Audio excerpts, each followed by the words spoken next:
This potential threat from this solar flare kill shot is not limited to this solar cycle 24. In fact, I think the next solar cycle 25, will be even more active than this one. So I would not be panicking over tomorrow and this launch of this drill, which is to take place November 13th, 2013. Having said that, it doesn't discount the reality that we could be facing such a grid blackout. However, I stay away from mainstream media documentaries like the National Geographic one that came out. National Geographic has already exposed itself as having an agenda to paint preppers in a certain light. And I think there are far too many would-be and wannabe preppers that are forgetting the fact that there are certain natural forces at play here in the universe that man truly can't do anything about. And I think there's a lot of people that have forgotten what it's like to be in harmony with nature. And I think for those that are really, really concerned about a grid blackout, they should try living off the grid. Oh, I don't know, in the middle of nowhere. Perhaps maybe in a desert. Perhaps using only a few solar panels. Perhaps without a cell phone. Perhaps without internet. So they can figure out what it's like. So they can figure out how simple it can be to make certain things. To make food, for example, for yourself. Oh, I don't know, maybe to bake bread. Maybe you can just skip the mountain house and just deal with some basic things. Whether or not you're a hunter, you can find ways to survive without hunting in certain areas if you have certain supplies or resources. The point is, practicing living in a situation without electricity is a great way to prepare for such an event. But if you panic, if you just live your life being afraid of the lights going out, and if you just view this as a potential terrifying experience, you're limited as a human being. If you can go through the experience of living without electricity, of living amongst the silence, of not being able to log into your Facebook page to talk to your friends, the text message, to get on your cell phone and talk to your spouse. See, a lot of people can't handle the silence. And I think that's something we're striving for, to have that ability if you don't have that ability. A lot of people got family issues, they have spousal issues. I understand. But it's something you're going to have to address at some point. If there's someone else's energy interfering with your own progress and growth, that's for you to decide. You know, there are marriage counselors for things like that, but I must say, I do understand that this spousal issue, your spouse not being on the same level of you, of wanting to be self-sufficient, I can understand how this can be an issue. And it's only you and you alone that needs to come to the decision of whether you're in a healthy relationship or not, or if whether you're in a relationship with someone that's stuck, that is not going to grow out of an infantile mentality and personality that is addicted and dependent on this system, a system that anyone with any intelligence and intuition can see is crumbling. Not quickly, but gradually. So that's my advice. Don't panic. No man knows the time nor the place. After all, this is not just about this solar cycle.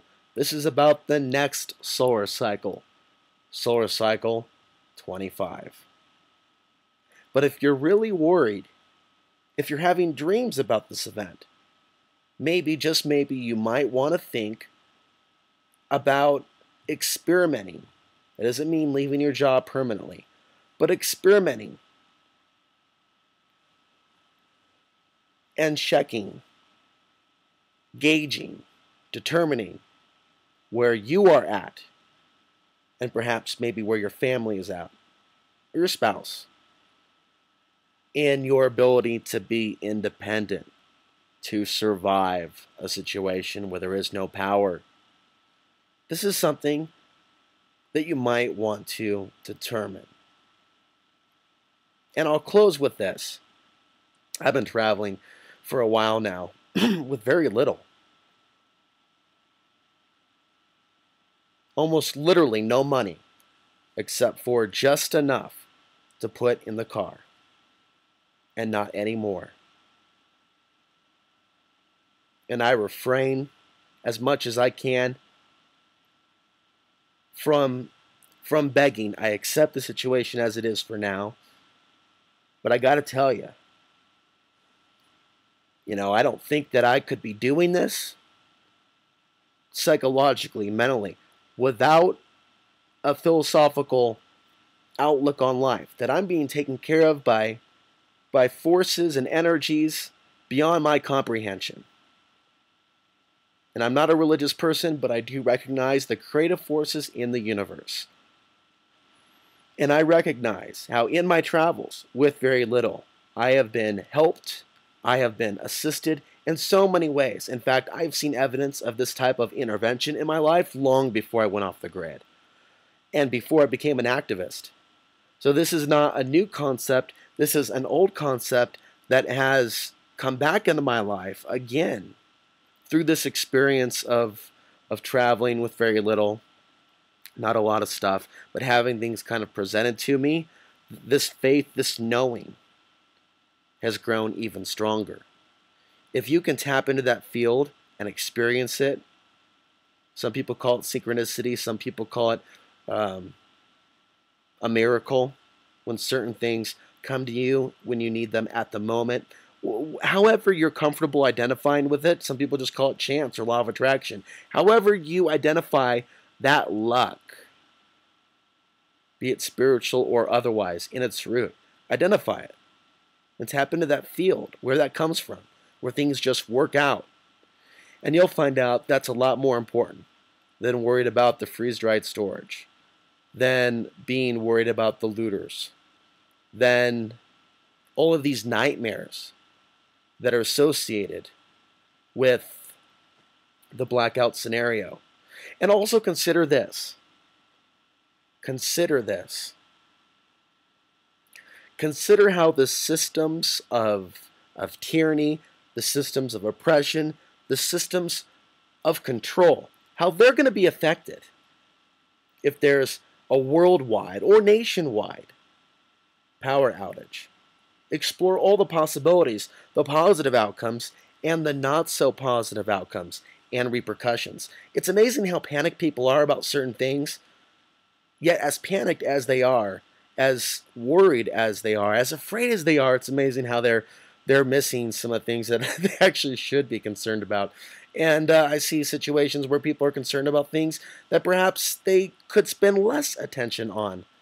I think people really need to work on their discernment in these changing times, and especially in relation to the sun and the change that it brings humankind. I think that's what's missing in our society. There are positive changes that the sun brings energetically to our planet, and it is linked to our evolution. We need to exit the box of looking at the sun in exclusively a terrified or a frightening position. Obviously, that is the position that the controllers want us to remain in. They want us to remain in a position where we're coming from a perspective of fear when looking at these celestial changes. When honestly, truthfully, we could be harnessing the power of the sun to be dismantling the systems of control. And with that, I will close and remind you that no man, no woman knows the time nor the day, as they say. So apply that to the sun and the situation of a grid meltdown. If you're genuinely concerned about such an event, you might want to consider the value in living outside of a dense population center and doing more than just simply logging about your worst nightmares. I'm Alex Hansry. Thank you for listening to this Outside the Box podcast.